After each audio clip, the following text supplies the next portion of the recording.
راجل ميدان، راجل خالص مخلص لوطنه.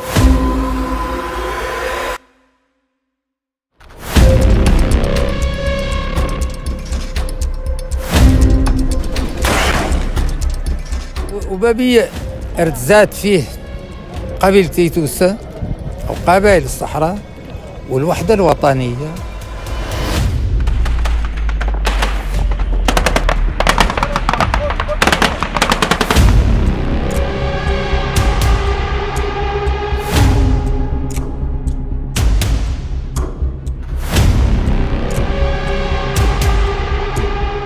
هذا الراجل واحد من الضباط ديال توسا الزعماء، شجاعة، الأبطال.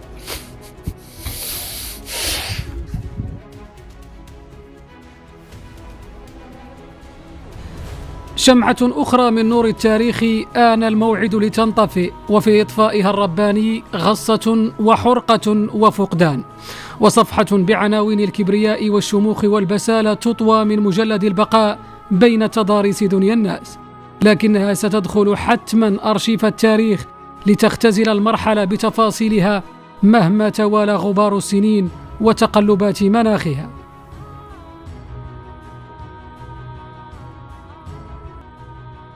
في تقليب تقاسيم الأمس تبكي الأحرف وهي تحاول محاكاة التواجد بالأشهر والسنين، داركة للفقدان، عارفة للوداع، ومتحسرة على فراق دون استئذان، وفي اللحظة تتراقص ملامح البطل الإنسان.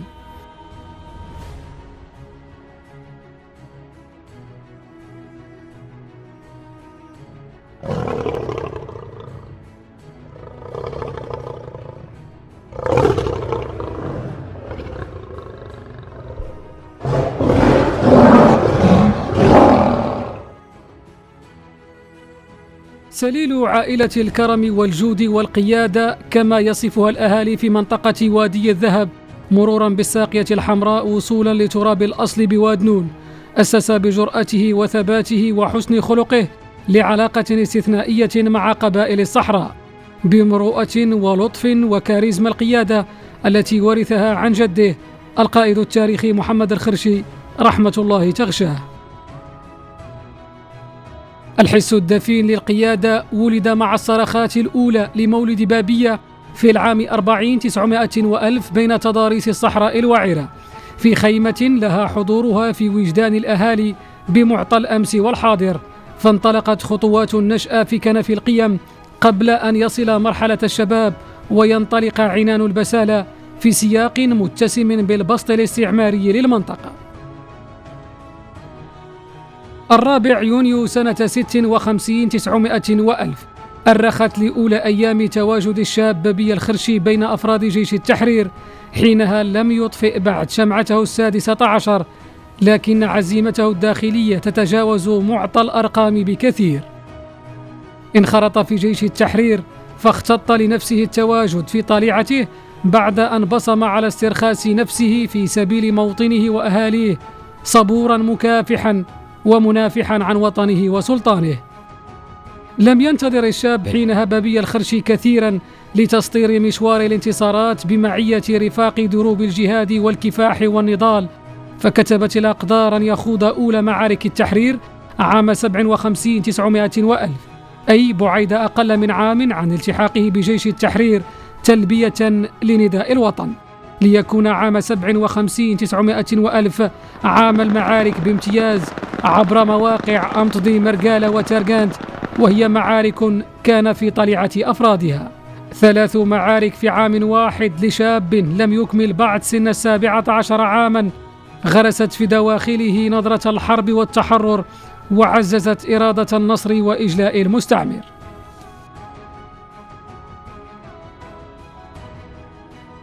ولأن المثل القائل من شب على الشيء شاب عليه، فقد كان الشاب بابية عاشق لنقع ساحات الوغى ولسماع ذوي المدافع بإرادة جامحة لا يوقفها سوى تحرر المنطقة، فكان كما جرت العادة في الصفوف الأمامية لعام 58 900 وألف في معركتي يوم العشارة الأولى والثانية، وفي معركة طويزغي الرمث في العام ذاته، جنبا لمحاربين بواسل من أهالي المنطقة التي انخرطت قبائلها طواعية في صفوف جيش التحرير، مؤمنة بوحدة الوطن وتعلقها بعرشها العلوي. خبرة المعارك وصلابة الشاب آنذاك بابية جعلاه ينضم للقوات المسلحة الملكية في الفاتح يوليوز عام 59-900 وألف بمنطقة الحاجب بعيد تحرير المنطقة وإجلاء الاستعمار عن ترابها، لينطلق فصل جديد في مسار التواجد الموشوم بالألق والكاريزما الصلبة. وما شهادات رفاق دروب المعارك سوى غيض من فيض. وهذا الراجل فقدت الأسرة، أسرة القبيلة، وفقدت أسرة جيش التحرير، وفقدوه أهل الصحراء، وفقدوا الوطن من الدرجة الأولى. وهذا الراجل سجل تاريخ في الميدان العسكري وفي الميدان القبلي، وواحد من شخصيات أهل الصحراء. هذا الراجل زعيم فيه الشجاعة وفيه البطالة، وحقق عدد ديال الأهداف للقوى المسلحة الملكية، وعدد ديال المعارك ونجح فيهم، ولا عمره دار شي حرب وفشل فيه. ومن آدم زعيم حتى وفي قراش حتى وفيه النفع حتى، وفي الحقيقة كأنه ما مات، لأن خلى تاريخ في شجاعة، في بطالة، في زعامة، وحق زاد. ما هو كذب، ما هو الكذب الكلام. لا علمني مولانا هذا الراجل انه قطر تخافش قطع حزامه في القوى المسلحة الملكية. سيرفيسي كامل خدمته مع هذا الراجل مثل ما هو كان. أنا نقول عنه مثل ما هو كان. عن هذا الراجل راجل حقاني، راجل الدنيا رقيقة عليه، راجل يعيش اللي بسمعه أما الدنيا ما غادي له فيها. فعلا عنه ما راجل غليظ، حد يعرف الغلط. بابية من الناس الغلاط، ولد خيمة كبيرة الله يرحمه يوسع عليه، ورانا سامحين له، وناسه كاملة كبير وصغير اللي كان معاه سامح له، الله يرحمه ويوسع عليه، الله يعمل له برود. لقينا فيه ياسر من الخير، ولقينا فيه اللي يلتقى في الابات، ولقينا فيه اللي يلتقى في الاخوت والعمام واكثر من الاحباب كان.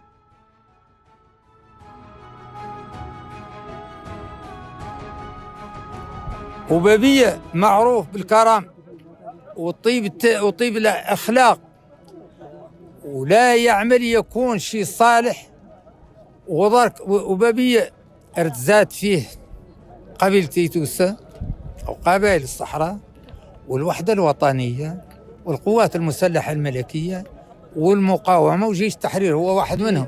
وبابية راهو شيء كبير، ونطلبوا من عند الله يعود شيء كبير من عند الله ومن عند العباد والبلاد وتاريخه. واللي بغى يسول عنه يسول تاريخه على ذا اللي عمل الوحدة الوطنية، وذا اللي عمل في قبيلته، وذا اللي عمل في الوحدات، وذا اللي عمل في كل بلد من الخير. ونتمنى له الرحمة، الله يرحمه ويستر عليه ويعفو عنه ويلقى خير أفعاله. والسلام.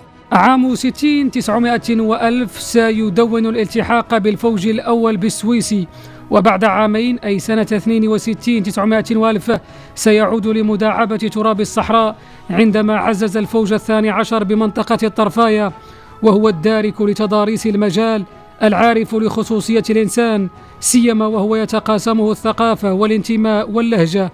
فلم يطل المقام سوى عام واحد ليلتحق سنة 63-900 وألف بمنطقة وزان، ثم إلى فوج فاقو من على الحدود مع الجارة الشرقية.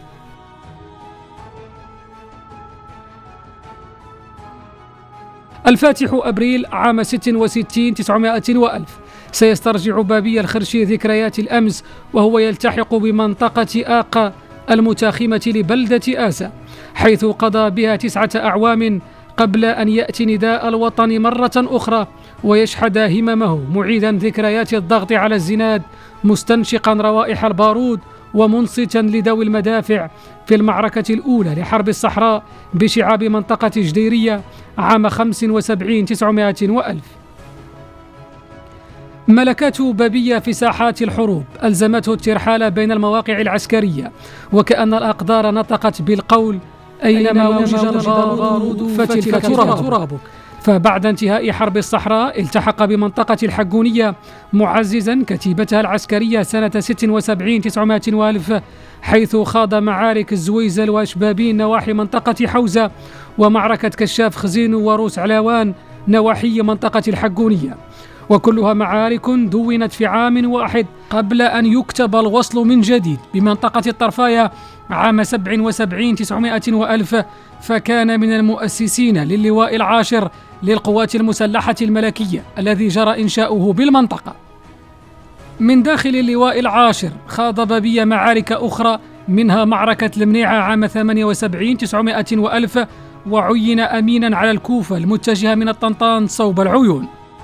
نظرته الكيسة ببعد المدى أفضت إلى الاستيلاء على شاحنة عسكرية تعود للبوليزاريو محملة بالمواد الغذائية بعد أن قاد نصب كمين لها دون أن يخلف ضحايا أو مصابين بين أفراد مجموعته. في العام 79 900 وألف، وبعد ترقيته العسكرية نظير عطاءاته، سيلتحق بابية بمنطقة سيدي إيفني، مسهما في تكوين ما يعرف حاضرا المجموعة 34 للمخزن المتنقل، ليعرج فيما بعد على منطقة بن قرير في رحلة للتكوين الحربي النظري بعد خبرات الميدان الناتجة عن تجارب المعارك التي قادها عبر أصقاع الصحراء. وبعد إتمامه لفترة التدريب سينتقل بابية مع مجموعتي أحود والزلاقة إلى منطقة الزاك سنة 80 900 وألف لخوض معركة تصفيتها، قبل أن يغير الوجهة صوب منطقة طاطا للغاية نفسها، حيث بقي بها إلى عام 85 900 وألف. انتقل العسكري الصنديد بابية إلى حزام بكراع، ومن ثمة نحو قلة زمور لإغاثة الفوج 51 من حرب دائرة بالمنطقة حينها. كاريزما المجاهد وبسالة العسكري اليوتنان كولونيل بابية استحقت أن يتم توشيحها بوسام القيادة، فكان ذلك بأمر من القيادة العليا على رأس المجموعة 34 للمخزن المتنقل، ليبدأ مسارا آخر في صفحات حروب التحرير بثوب القائد والمهندس لعمليات الميدان. فعرج على منطقة أشتركان لإغاثة الفوج 18 قبل أن يخوض عام 87 900 وألف معركة العايديات، ويغيث الفوج 64 بمعركة الفريرنات بقطاع سمارة. وبأمر من القيادة العليا ستنتقل كتيبة بابية نحو شبه قطاع القلتة من أجل إغاثة الفوج 51 والفوج 61 بمساعدة الفيلق الأول. ربيع عام 2005 كلف اليوتنان كولونيل بابية الخرشي بمحاربة الهجرة السرية من واد أودري بجماعة يخفنير إلى مدينة بوجدور، حيث أتم المهمة بشهادات الثناء من القيادة العسكرية مركزيا، قبل أن يلتحق بقطاع الساقية الحمراء شهر نوفمبر عام 2006، فبقي به إلى أن أحيل على التقاعد. الملاحم التي سطرها فقيد الصحراء والوطن بابية والحبيب ولد محمد الخرشي القائد التاريخي لقبائل ييتوسا كانت تقابلها اعترافات وشهادات من القيادات المركزية للقوات المسلحة الملكية، فقد وشح صدره بعدد من الأوسمة من مختلف الدرجات، منها النجم الحربي ووسام الاستحقاق الوطني. اعترافات مركزية بجهود الراحل وتفانيه خدمة للوطن تزكيها شهادات المعارف عن قرب، وهي تعيد استحضار مقامات الراحل بكبرياء وبسالة. راجل شهم، راجل ميدان، راجل خالص مخلص لوطنه. هو الأول من يوم قام من 16 سنة وهو يمارس في الدفاع. خبط النصارى قبل هذا، وخبط الزمن الجزائر حرب الرمال، ومن ذاك الوقت هو يقود إلى تقريبا الألفية هذه. وراجل خلوقي، راجل عربي صم، ليس من الليوث إلى عاد تدل كلمة الليوث تدل على بابية وذا الحبيب وذا محمد الخرشي. رجل اتسم قيد حياته بالمروءة وبالشهامة وبحسن الخلق وبالكرم، وفي حياته حتى في طيلة حياته لا يفارق شعار الوطن، الله الوطن الملك. اتسم كونه أحد الوحدويين، دافع ببسالة عن وحدة التراب الوطني، وكان دائما متشبتا بالعرش العلوي المجيد، رحمة الله تغشاه، وإنا لله وإنا إليه راجعون. الخرشي بابية ولد الحبيب ولد محمد الخرشي، وشخصية وطنية، شخصية فقدتها قبائل الصحراء المغربية، واحد المجاهد اللي من الشباب ديالو، وهو من خالط جيش التحرير ومن بعد جيش ملكي، وكان قائد الوحدات ومعروف بالبسالة ديالو، بالكرم، بالإنسانية، بمجموعة من المناقب. يكاد القبائل ديال الصحراء في موريتان نسولهم على الخرشي بابية، هذه كلمة وخيرته هي ما تكرش كاع عندهم. هذه الشهامة وهذه النوادر في مجال الكرم. القبائل ايتوسا فقدت ركيزة كبرى بفقدانها للفقيد الكولونيل بابية ولد الحبيب ولد محمد الخرشي، اللهم ارحمه واغفر له وتب عليه. مشوار المعارك ببسالة وحس الوطن والثبات على قيم السلف عناصر أسهمت في توشيح الإنصاف عام 2015 عند تشريفه باستقبال ملكي من طرف القائد الأعلى رئيس أركان الحرب العامة للقوات المسلحة الملكية، الذي أسبغ عليه رضاه المولوي بتوشيحه بشكل مباشر بوسام العرش من درجة ضابط خلال الزيارة الملكية الميمونة لمدينة العيون عام 2015 بمناسبة الذكرى 40 للمسيرة الخضراء.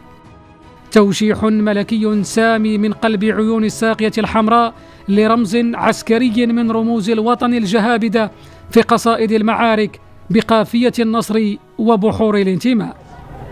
السيد بابية الخرشي من أعضاء جيش التحرير، ضابط سامي متقاعد بالقوات المسلحة الملكية من أعيان قبائل الصحراء المغربية.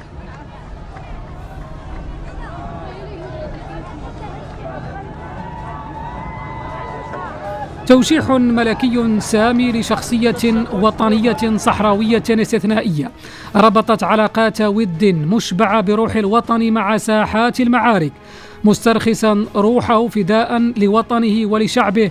فكان الوسام الملكي السامي وشاح إنصاف للرجل ولقبائل ايتوسا التي غنت به في الأمس وستتغنى بملاحمه الأجيال كأحد أسود الصحراء البواسل، ممن تجمع قبائل الصحراء بمختلف أسمائها على شهامته، رجولته وفحولته كرجل وطن بكل ما تحمل الكلمة من حفيف العمق وظلال المعنى.